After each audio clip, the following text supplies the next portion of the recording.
Aleluia!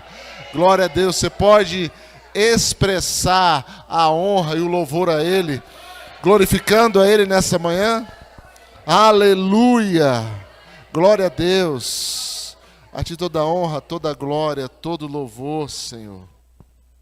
Obrigado por essa manhã, obrigado por esse dia, obrigado por esse culto e por essa oportunidade, meu Pai.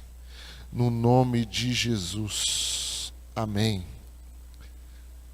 Glória a Deus pela vida dos irmãos, das irmãs, dos testemunhos, daquilo que Deus tem feito. Amém? Nesse lugar. E é interessante como a palavra da oferta, eu vi uma conexão dela com o que a gente vai falar aqui.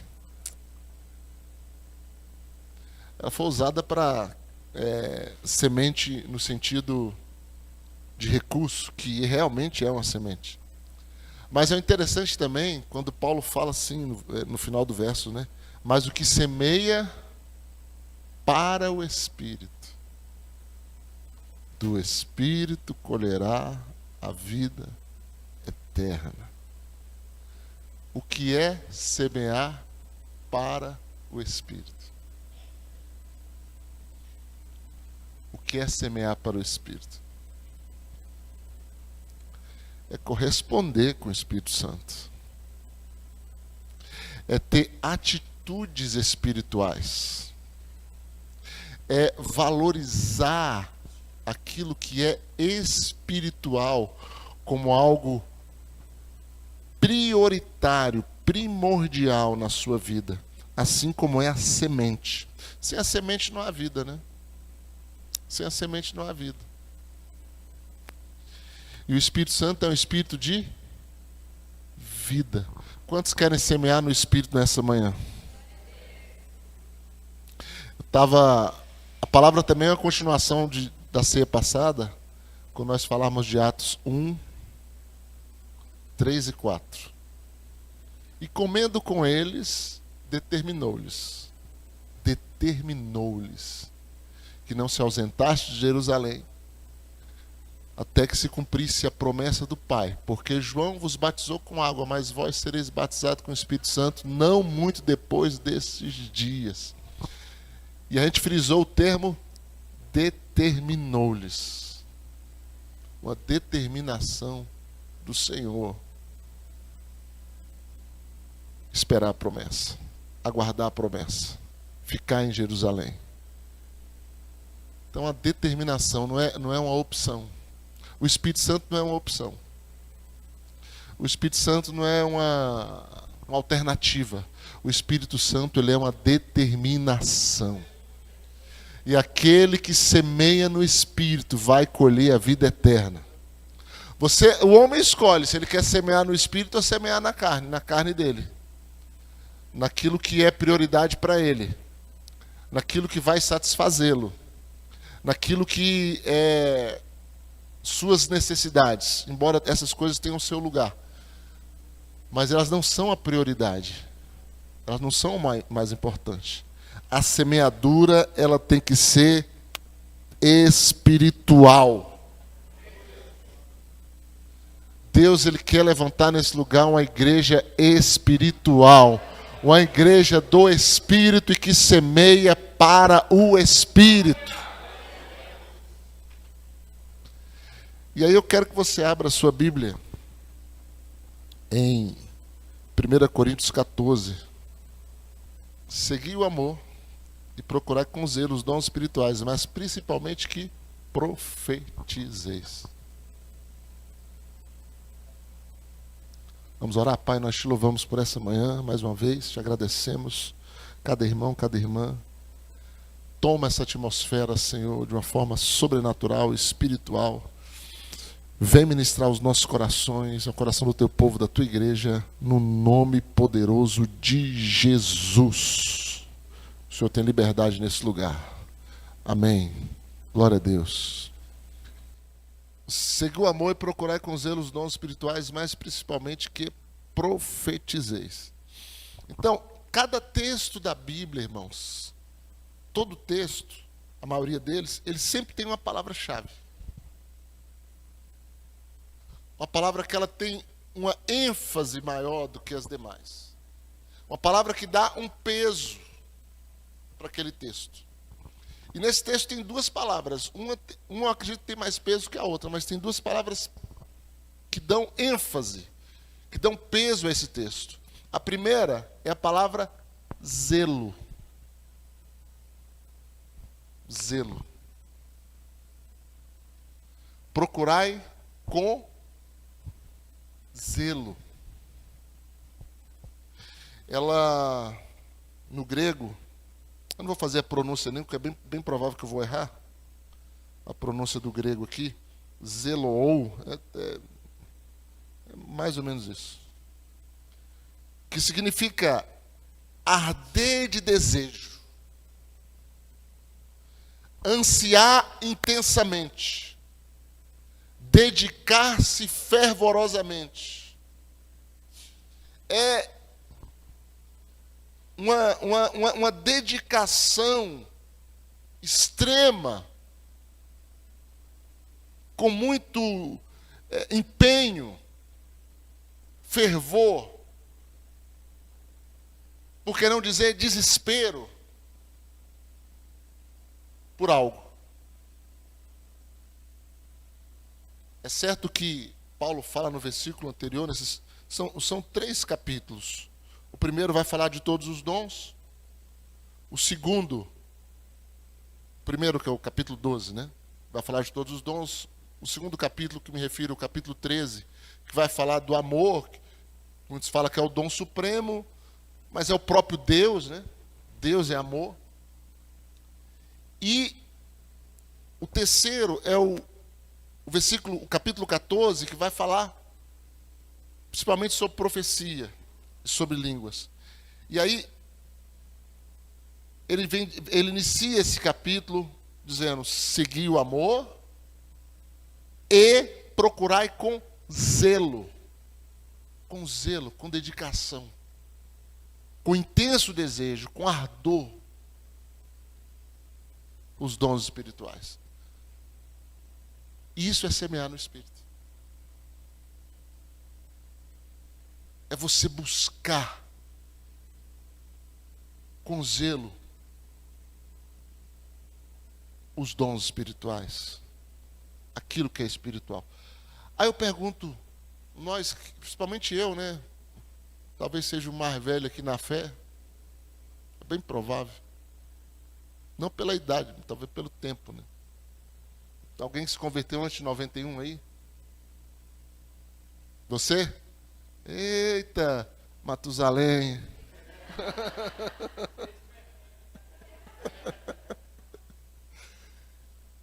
Então, eu posso dizer, com a permissão do Paulo ali, pastor Paulo,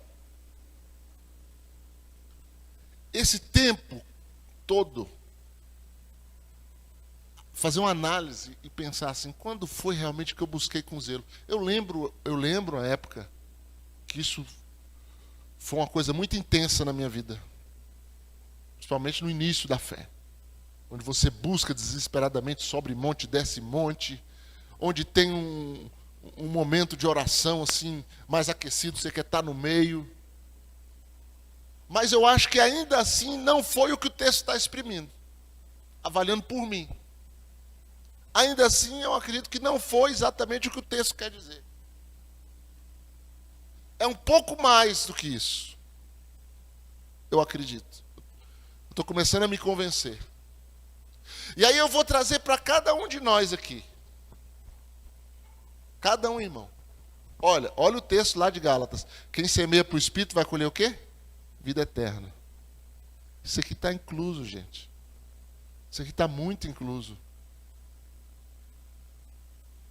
E aí eu pergunto novamente, e agora para todos aqui, quando foi que nós buscamos os dons espirituais com zelo?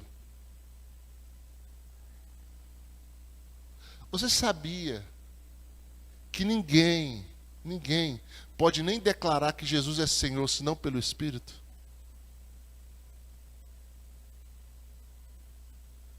Você sabia que somente Ele, somente o Espírito pode nos conduzir em toda a verdade. Foi isso que Jesus disse a respeito do Espírito, quando ele viesse, ele vos guiará em toda a verdade.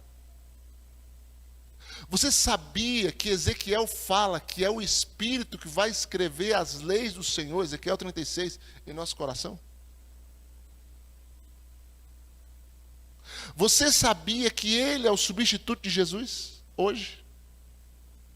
Quando Jesus falou, convém que eu vá, porque se eu não for, o Consolador não virá. Porém, se eu for, ele virá. Enviarei o outro Consolador. Esse outro, do grego, significa alguém da mesma categoria, igual a mim.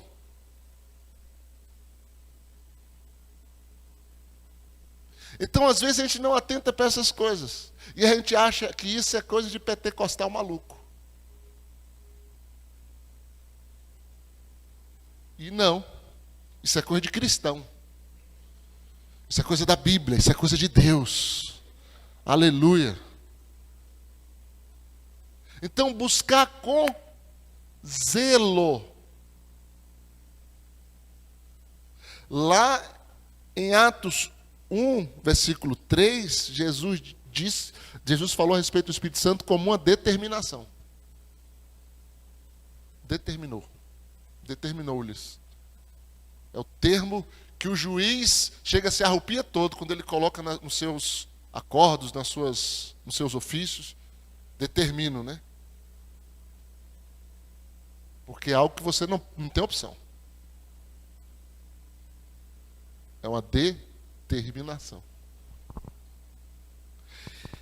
E aí ele vem com essa palavra zelo. Zelar pelos dons espirituais não é buscar aquilo que está no outro, ter inveja que está no outro, interesse, dedicação. Não, é interesse e dedicação por aquilo que vem de Deus. É desejo de ser usado por Ele para o bem comum da igreja. Para a glória do Senhor. Assim, zelo expressa um amor ativo, ardente pelas coisas espirituais. Uma busca sincera em amor. Uma busca sincera. Uma busca santa. Uma busca ardente pelas coisas espirituais. Olha só. Irmãos, o que o Espírito Santo deseja fazer é usar todos nós. Você viu o testemunho aqui. Não é coisa do pastor. Embora eu fiz parte da oração aqui, mas quem chamou foi a Thaís. A Thaís chamou, nós oramos. E quantas outras coisas Deus quer fazer através de você. E nós vamos caminhando aqui. Vamos lá. Paulo manda buscar com zelo. Ok? Os dons espirituais. Deixa eu voltar aqui que a Bíblia mudou aqui para...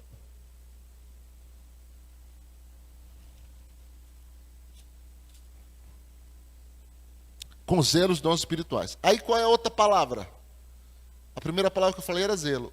A outra é principalmente. Você presta atenção quando você lê a Bíblia, sim ou não? Ah, isso sim foi tão fraco. Não, pastor, eu cumpro a meta, eu tenho que ler a Bíblia no ano e eu... não percebe nem o que está lendo, está passando por cima de tudo, né? A gente faz isso muitas vezes. Mas os detalhes da Bíblia são importantíssimos. Primeiro, com zelo. Segundo, principalmente. Principalmente. Principalmente, isso quer dizer o quê? Em primeiro lugar, foca nesse. Pega o código aí. Foca nesse. É isso que ele está falando. Principalmente que profetizeis. Então tem uma relação imensa ali. Tem uma relação de 9. Ele mostra uma relação de 9 no capítulo 12. Tem vários. Aí tem dom de maravilhas. dom da fé, dons tremendos, extraordinários, palavra de sabedoria, dons de curar. Mas Paulo está dizendo, dentre esse, foca em profetizar.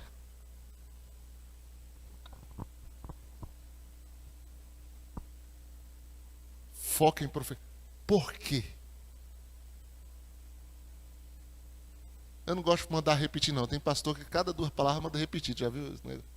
Coisa cansativa. Mas é bom de vez em quando. Fala assim, por quê?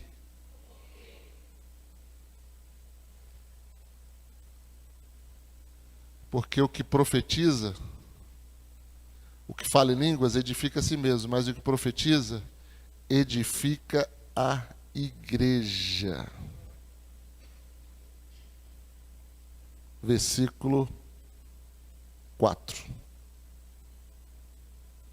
O que profetiza, edifica a igreja.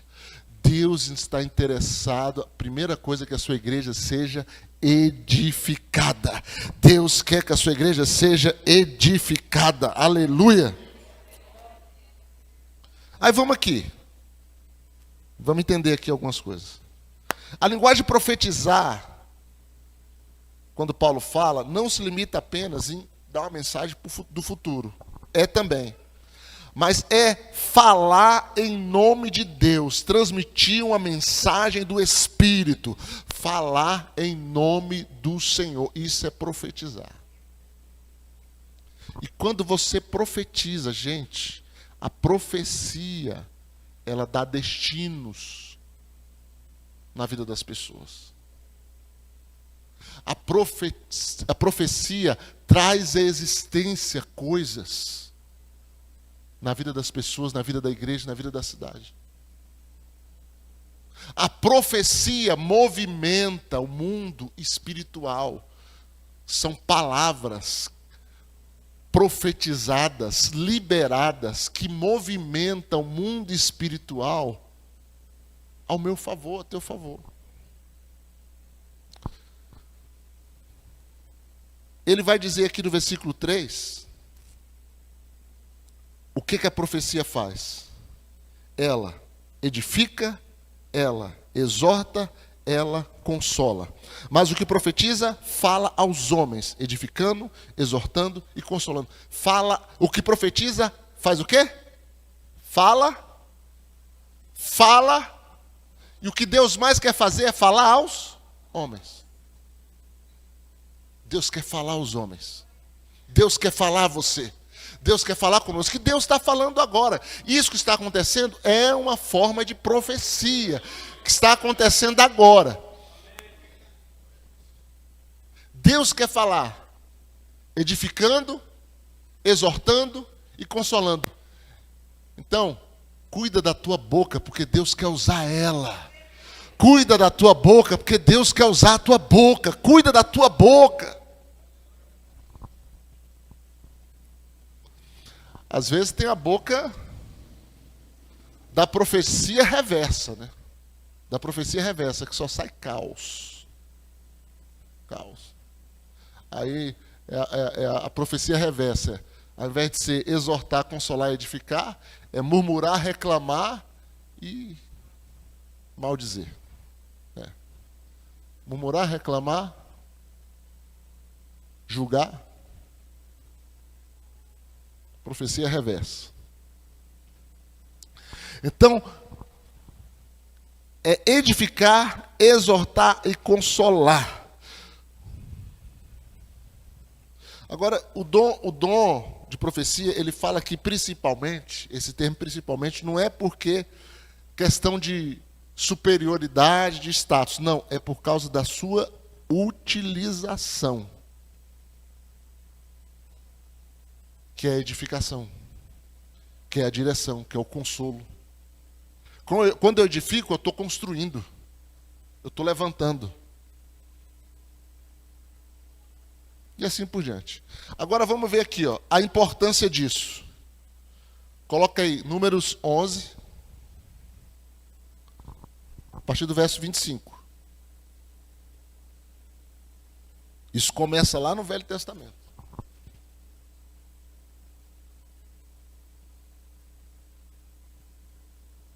Às vezes tem muitas coisas, gente, que está retida na vida da pessoa, presa na vida de alguém, e aquilo não vai mudar enquanto não for liberado profeticamente, através de palavras. Olha só, até Ana, gente, Ana que orava pelo filho, e pedia a Samuel a Deus e tal. Um dia ele vê Ana ali clamando, acha que ela está embriagada, vai conversar com ela, aparta do teu vinho. Não, meu Senhor, tenho alma amargurada, eu clamo a Deus por um menino e tal. Aquele homem que era um sacerdote, que estava já não muito bem com Deus, mas naquele momento Deus usou a boca dele. E ele virou para Ana e falou assim: seja feita conforme a tua petição, vai em paz. Aquilo ali no mundo espiritual liberou a oração dela, e Samuel pode ser gerado.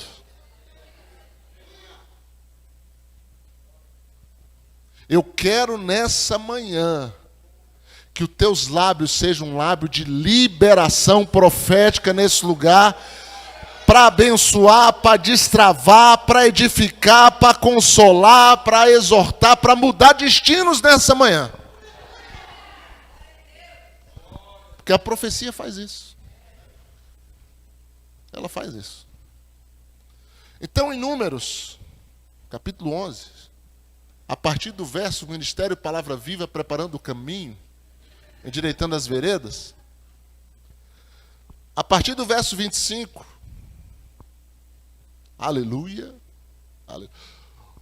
Quando alguém vir, só dando uma dica para quem está passando os versículos, noção aqui de versão, né? O irmão leu na versão linguagem de hoje, e ali passou na RA, e ficou um desencontro, né?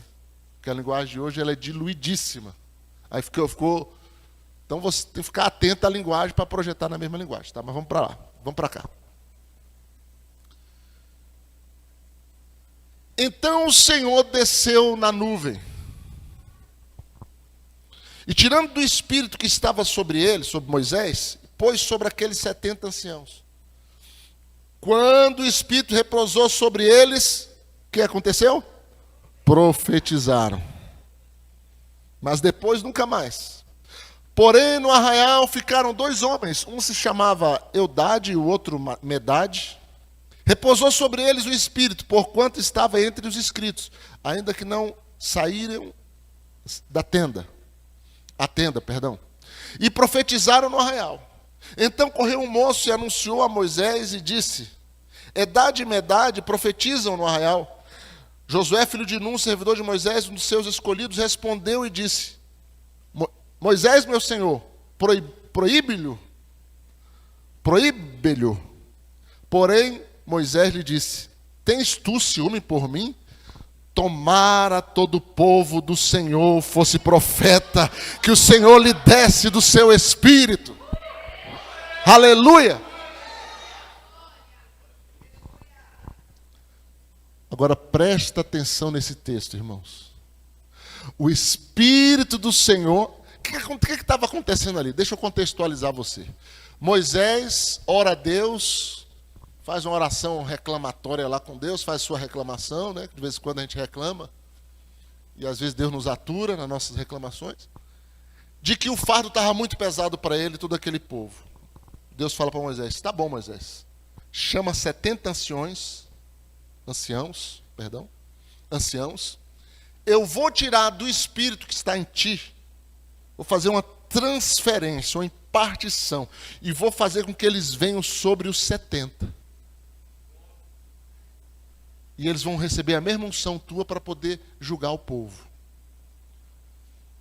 Ok, então nesse momento, Deus desce, pega do Espírito Santo que está sobre Moisés e reparte sobre 70. Na hora que o Espírito cai sobre os 70, o que acontece, gente? Eles profetizam. Primeira coisa que destrava neles, profecia. Primeira coisa que Deus faz através dele quando o Espírito vem, eles profetizam. Eu não tenho tempo aqui Mas eu vou fazer isso num momento separado, quando a gente for falar só sobre profecia e palavra de conhecimento. Todas as vezes você vai ver no Velho Testamento que o Espírito Santo vem sobre alguém, essa pessoa profetiza. Essa pessoa profetiza. Aí você vai entender por que Paulo vai falar principalmente que profetizeis. Agora, qual é a diferença? No Velho Testamento, vinha só em ocasiões assim, especiais. Eles não podiam buscar o dom de profetizar no Velho Testamento, porque no Velho Testamento ninguém tinha nascido de novo. O Espírito Santo não tinha sido derramado sobre toda a carne, sobre a igreja. Então eles não podiam buscar. Era algo que Deus fazia na sua soberania, como fez aqui. Mas quando ele fazia, eles profetizavam. Por isso que o texto diz que profetizaram depois nunca mais. Porque foi um momento só. Agora, o que aconteceu também de especial nesse momento? Tinha 2 camaradas que não foi lá na reunião, mas que estava na lista. Você está na lista. Nós estamos na lista. Eles não foram, mas eles estavam na lista. Aí o Espírito veio, pegou os que estavam aqui, pegou eles que estavam lá também. Mesmo eles não tendo participado da reunião, o Espírito desceu sobre eles e eles profetizavam também no meio do arraial. Aí, aqueles que gostam de fazer uma fofoquinha, viu? Não, vou falar para Moisés, isso aqui está errado. Eita Jesus. Isso aqui está errado. Não, isso aqui está errado. Esse camarada tem que profetizar, não. Vou lá falar com ele. Falou para Josué. Vai falando na hierarquia, né? Falou para Josué. Josué chegou até Moisés. Falou, ó, tem um tal de metade. Não, metade não, medade. Edade. Tudo de idade. Que estão profetizando e não fazem parte do grupo aqui. O senhor quer que eu mande eles calar? Moisés virou para ele, tu está com ciúme, tu está com inveja. Porque não veio sobre ti. Não veio sobre ti, né? Veio sobre ele, aí tu está com ciúme. Às vezes quando Deus começa a usar alguém, pessoas queriam ser usadas daquele jeito, começam a ter ciúme. Começa a falar assim, não, mas o fulano não. Não, mas está errado. Isso não é de Deus não, porque o fulano é isso, fulano é... Começa até a julgar tudo que está acontecendo por causa... É interessante, quando teve o avivamento em Toronto, lá em 94, e até um pouco antes, né? Um pouco antes, lá na igreja do Randy Clark, quando Deus começou a agir, a operar, Deus começou a usar pessoas improváveis. O Espírito Santo começou a curar pessoas assim, e usar pessoas que levantavam assim começou a levantar murmuração em alguns líderes. Falaram, não. Por que o Espírito Santo está se manifestando na vida do fulano? Ele não é tão crente assim. Aí chegaram para ele e falaram assim, não, esse mover não é de Deus não. Sabe por quê? Porque, ó, nós temos aqui o diácono fulano de tal, é um homem assim, íntegro, está na igreja e tal, um homem de oração, um homem de vida ilibada, e nós não vimos esse mover sobre a vida dele. Então isso não é de Deus.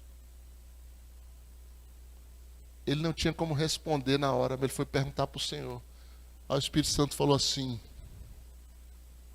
eu faço pela minha graça. Porque se for por questão da pessoa, pelo mérito dela, vocês vão achar que isso é merecimento. E não é.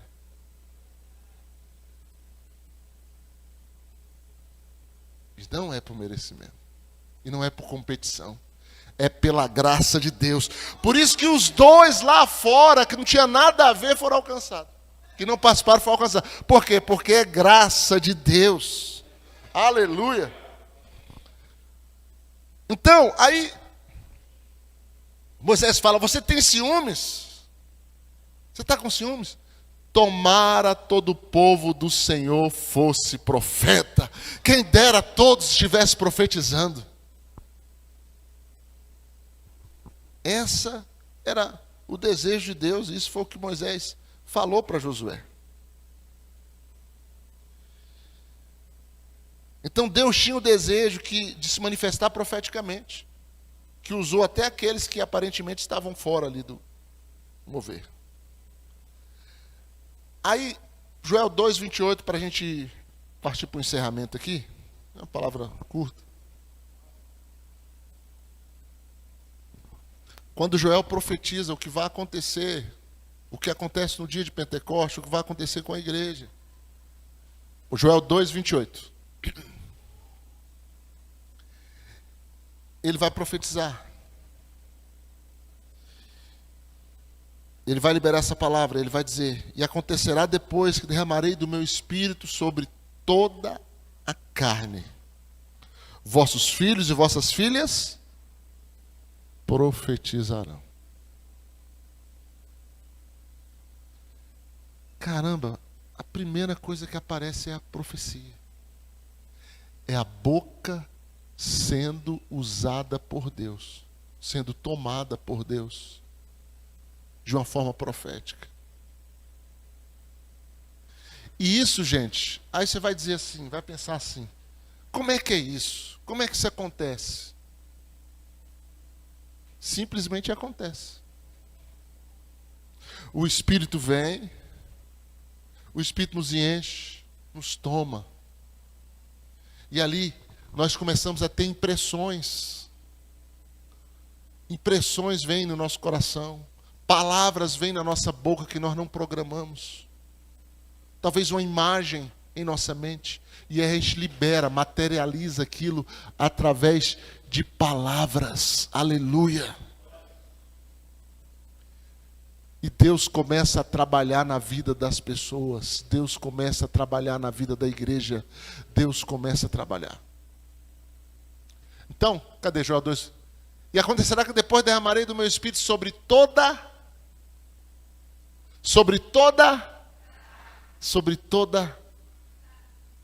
Alguém fica de fora? Só quem quiser ficar de fora. Porque aí a gente vai voltar lá porque Paulo diz: buscai com zelo. Deus vai derramar, mas ao mesmo tempo eu tenho que buscar. Deus vai derramar, mas ao mesmo tempo eu tenho que desejar. Deus já derramou, aliás, tem derramado e está derramando, mas eu tenho que querer, eu tenho que estar aberto. Isso não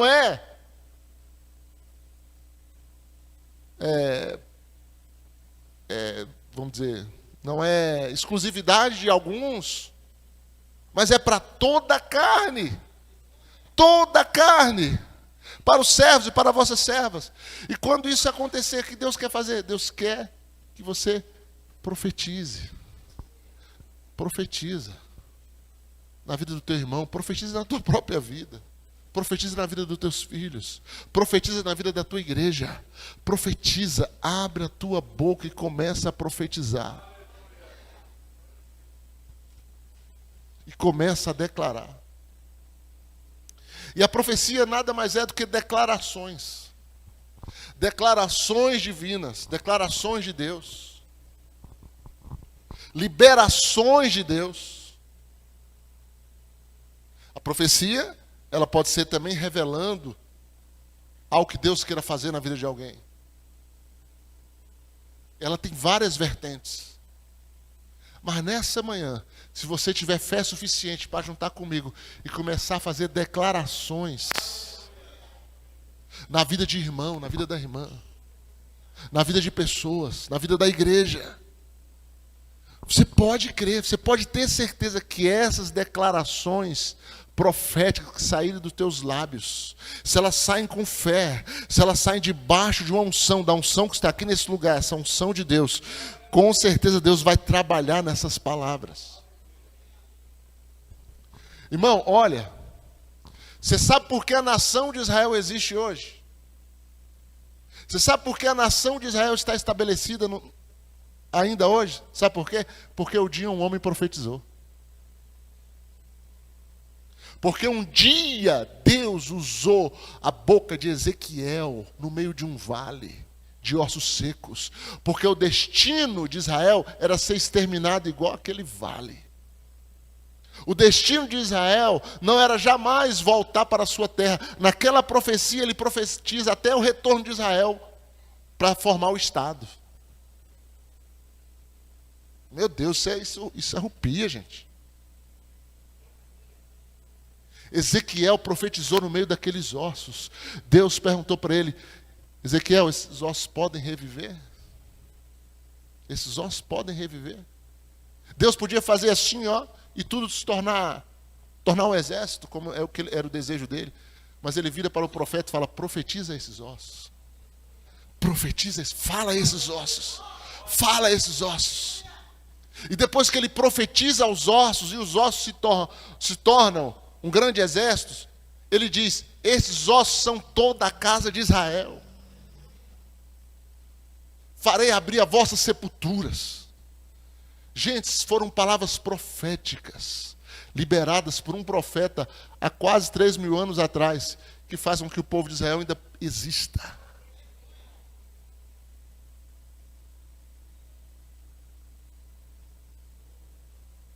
Nós temos um poder sobrenatural nas nossas mãos. Por isso que ele diz principalmente que profetizeis. Porque isso muda destinos. Isso conserva o povo, conserva a igreja, guarda a igreja. Destrona inimigos. Aleluia. Oh, glória a Deus. Eu estou aqui na frente porque um dia eu fui profetizado. Eu estou aqui na frente porque um dia alguém virou para mim e falou assim: Deus tem uma obra na sua vida. Deus vai te usar, por isso que eu estou aqui. Nada vai acontecer da parte de Deus na sua vida, concreto, verdadeiro, genuíno, se não for profetizado.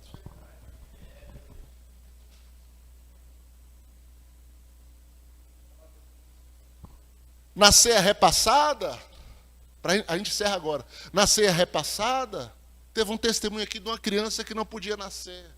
Mas a criança foi profetizada. E ela nasceu. Ela não podia ser mãe.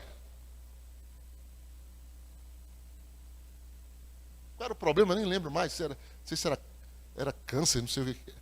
Endometriose, câncer no ovário.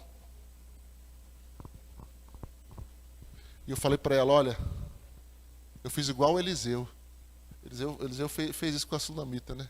Dentro de um ano, eu abraço a criança. Eliseu falou. Eu falei: no ano que vem eu apresento. Foi em 2024, 2025 a gente apresentou na ceia retrasada. A gente apresentou aqui. Ela veio lá da Celândia para a gente apresentar a filha dela.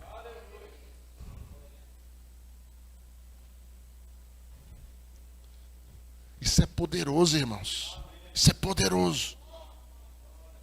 Eliseu virou para a sunamita. Aliás, ele virou. Olha isso aqui. Olha isso aqui. Com isso aqui a gente encerra mesmo e a gente vai começar a orar. Olha isso aqui. Eliseu vira para Geazim e fala assim: essa mulher é tão boa para a gente. Ela fez um quarto aqui para a gente morar. O que eu posso fazer por ela? Isso era o profeta, o coração do profeta, querendo abençoar a vida daquela mulher. Deus não estava falando assim: ó, profetiza um filho para ela. Não. Isso nasceu no coração de Eliseu, gente. Nasceu no coração de Eliseu. Mas Deus estava abençoando aquilo que nasceu no coração dele. Porque agrada-te do Senhor, e eu satisfarei os desejos do teu coração. Como eu me escorei nesse salmo muitas vezes. Agrada-te do Senhor, e eu satisfarei o desejo do teu coração. Eu satisfarei o desejo do teu coração. Ele virou: o que eu posso fazer para ela? Aí chamou ela e falou assim: o que eu posso fazer por ti? Ela: olha, eu sou uma mulher próspera. Eu posso falar alguma coisa com o comandante do exército? Não precisa. Com o rei? Não, eu tenho tudo. Aí Jesus cutucou ela: ela não tem filho. Ela não tem filho e o marido é velho. Sabe, o marido é velho. É um Abraão, só milagre. Ela não tem filho. Aí Eliseu, daqui 1 ano abraçarás o menino. Leia o texto, ele não diz assim diz o Senhor, não. Ele só vira para ela e diz, daqui 1 ano abraçarás o menino. Ele liberou uma palavra profética sobre ela. Na hora ela não creu, ela falou assim, não brinque comigo, meu Senhor. Aguarda e você vai ver. Dentro de 1 ano o menino estava lá.